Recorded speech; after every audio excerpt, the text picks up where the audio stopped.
Welcome everyone and thank you for joining the GRIN2B Foundation's first ever Advocacy Powerhouse webinar, Getting Started as a New Advocate.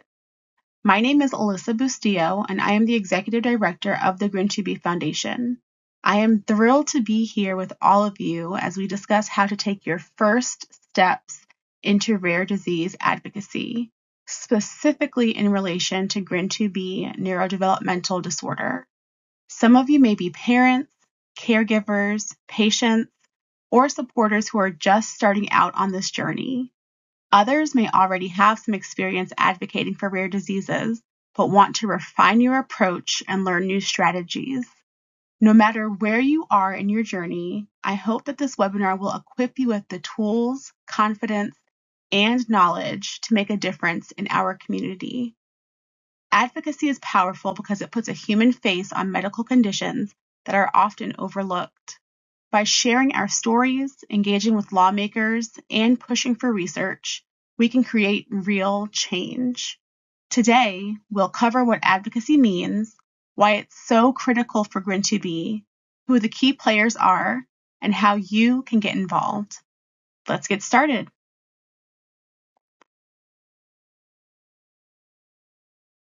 Rare diseases impact over 30 million Americans, but despite this large number, rare diseases receive far less funding and attention than more common conditions. In fact, about 90% of all rare diseases have no FDA-approved treatment, which means that millions of patients rely on advocacy to drive research, policy changes, and support services. GRIN2B neurodevelopmental disorder is one of these rare conditions. It is caused by genetic variations in the GRIN2B gene, which plays a critical role in brain function. When there's a change in this gene, it can lead to significant developmental delays, intellectual disability, movement challenges, epilepsy, and speech impairments. Because GRIN2B is so rare, many doctors have never even heard of it. Parents often struggle to find accurate information, specialists who understand it, and appropriate therapies. That's why advocacy is essential. Advocacy means taking action, whether that's raising awareness, connecting with other families, pushing for research, or influencing policy decisions that affect healthcare and funding. Without advocates, progress simply doesn't happen. And the good news, anyone can be an advocate, no matter your background or experience.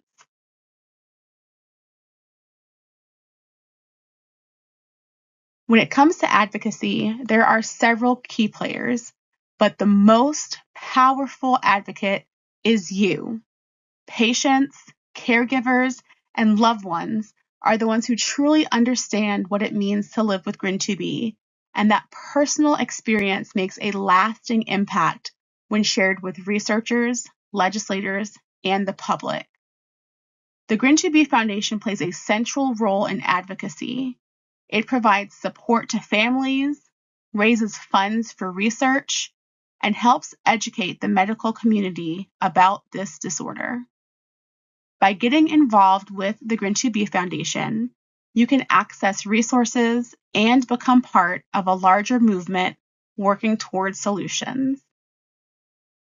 Beyond our foundation, larger rare disease organizations like the EveryLife Foundation and Global Genes help drive policy change, connect advocates with lawmakers, and provide training for people like you who want to get more involved.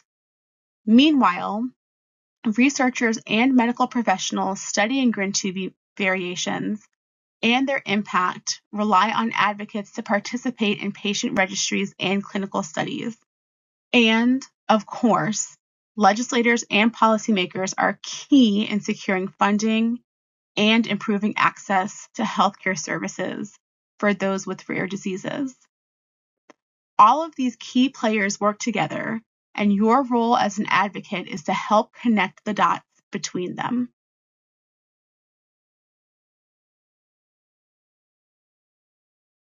Now that we understand why advocacy matters, let's talk about how you can take action.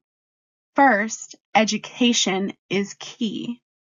The more you know about GRIN2B and the broader challenges facing rare disease communities, the more effective you'll be in your advocacy efforts. Reading up on legislation, understanding how research funding works, and staying informed about new scientific developments can make a huge difference. Second, your personal story is a very powerful tool. Stories create emotional connections and can inspire people to take action. Whether you're speaking to a policymaker, sharing on social media, or talking to other parents, sharing your experience can help spread awareness and drive change. Next, connecting with advocacy groups can strengthen your efforts. Joining the GRIN2B Foundation or collaborating with organizations like Global Genes and the Every Life Foundation can provide you with tools, training, and a network of people fighting for similar causes. And finally, getting involved in policy is critical. Writing letters to Congress, attending Rare Disease Week on Capitol Hill, and advocating for research funding can influence decision makers and help shape the future of GRIN2B research and treatment.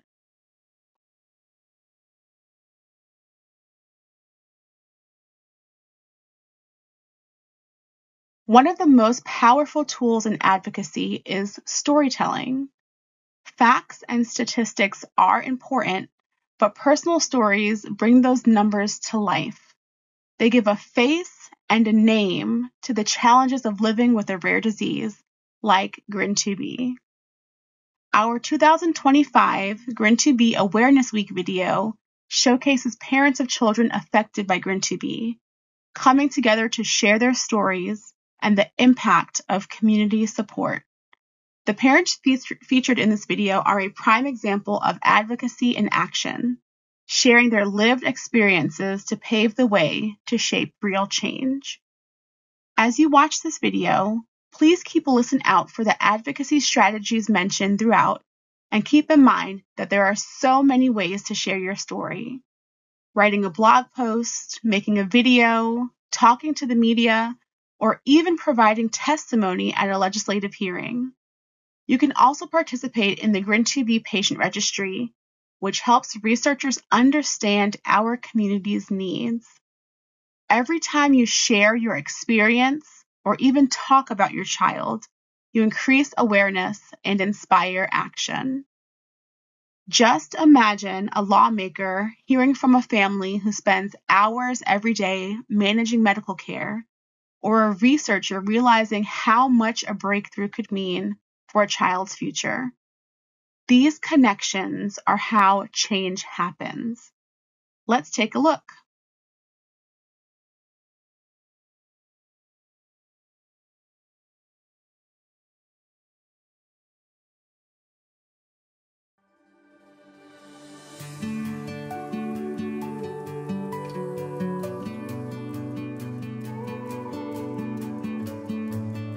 The GRIN2B Foundation has helped me become a better advocate for our son, hands down. I have learned that we are definitely not alone and that there are lots of families who are very supportive and who always have you back in good times and in bad times. Some advice I would give a newly diagnosed family is simple. Take a deep breath and hold your child. Get educated on GRIN so you can educate your doctor and raise awareness about GRIN disorders. Lean on this community. You know, no one knows what we're going through other than other families who have kids with GRIN2B. So the Parent Support Facebook group is an amazing place filled with families with incredible children who are so willing to lend advice, share their experiences, and just answer simple questions that, you know, help so much.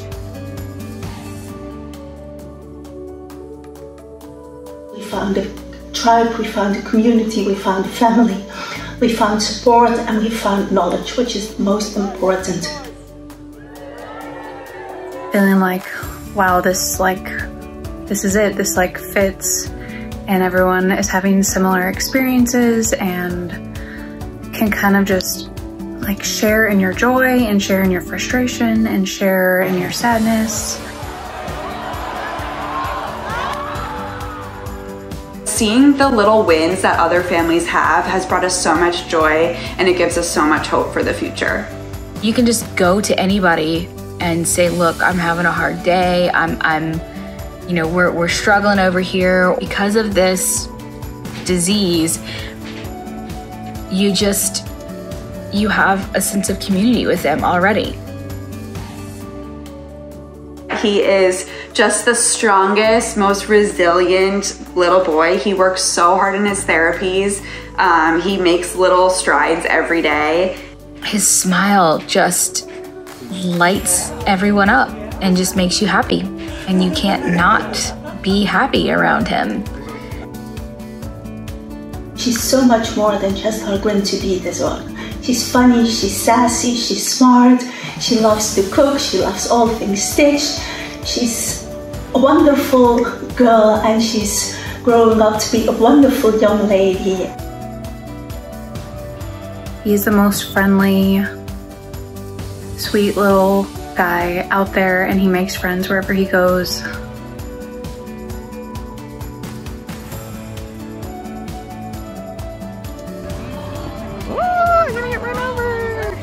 You have to fundraise to get answers. You have to fundraise to get these kids and these people out into the clinical world, these clinical trials and all these things that need to be taken care of. Continue spreading the word about GRIN2B. It's so, so important. The more people who know about GRIN2B, the more opportunities there will be for research or clinical trials.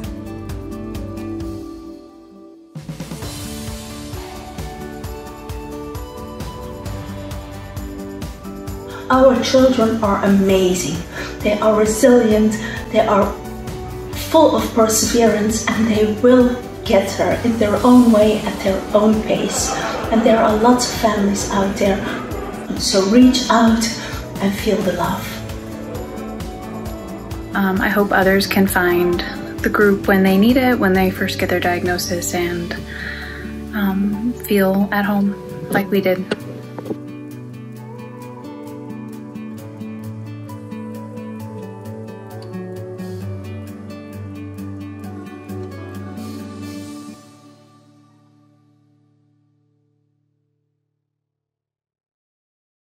Many of the challenges rare disease patients face are tied to the policies at the state and federal levels. Advocacy isn't just about raising awareness. It's about pushing for laws that improve research, funding, healthcare access, and disability rights. Let's take the Orphan Drug Act as an example. Before this law was passed, pharmaceutical companies had little incentive to develop treatments for rare diseases because the patient populations were too small to be profitable. But thanks to rare disease advocates, the law now provides tax incentives and funding for research into treatments for conditions like GRIN2B.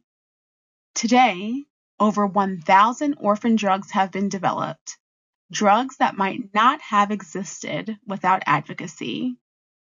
It might also be valuable to know that our friends over at GRIN Therapeutics recently received this designation for the upcoming Ridipril clinical trial that we will see soon this year. Another example is newborn screening laws. Many rare diseases are treatable if caught early, but not all states require screening for certain conditions. Advocates work tirelessly to expand newborn screening so that babies with rare conditions get diagnosed and treated as soon as possible. By staying informed about policies like these, you can help advocate for funding, research, and better healthcare coverage. Organizations like the EveryLife Foundation for Rare Diseases and Global Genes track key legislative efforts and provide opportunities for you to take action, such as signing petitions, writing to lawmakers, or attending Rare Disease Week on Capitol Hill.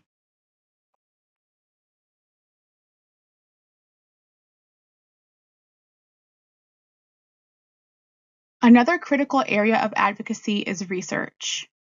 Rare diseases often receive limited research funding because they affect small patient populations.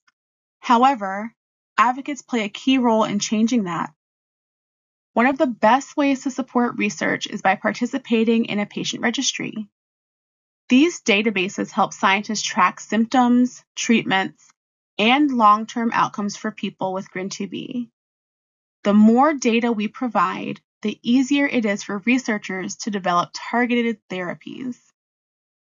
There's also the possibility of participating in clinical trials, which test new treatments or interventions. While not everyone will qualify for a clinical trial, simply spreading awareness about the importance of research can lead to progress.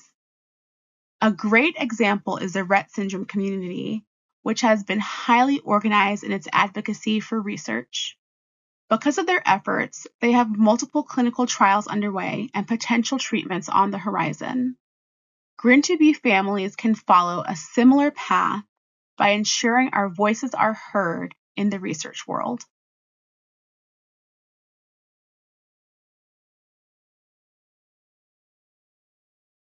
So now that we've covered why advocacy matters and how you can get involved, what's next?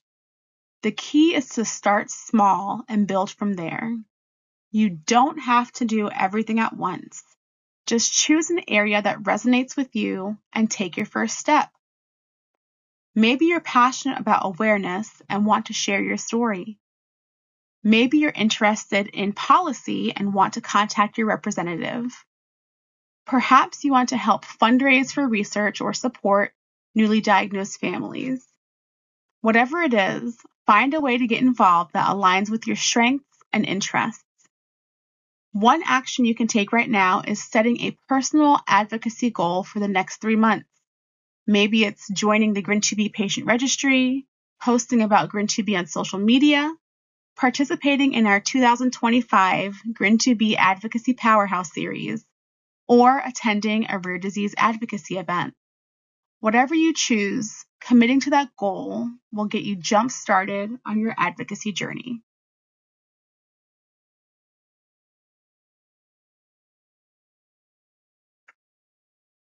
So, we hope that you've gained some valuable insight into getting started on your advocacy journey and the various elements that play a very critical role.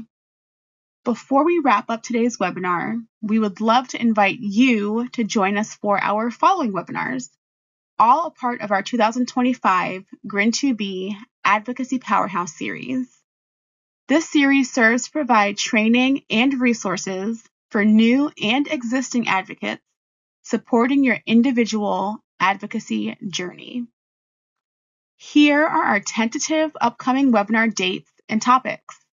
Please take a look and keep an eye out for our social media channels for notifications regarding registration.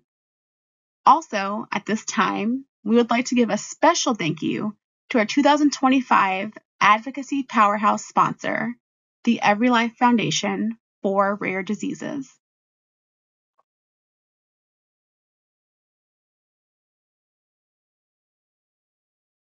Thank you all for being here today and for taking the time to learn about advocacy. Every action, no matter how small, contributes to a larger movement that can change lives.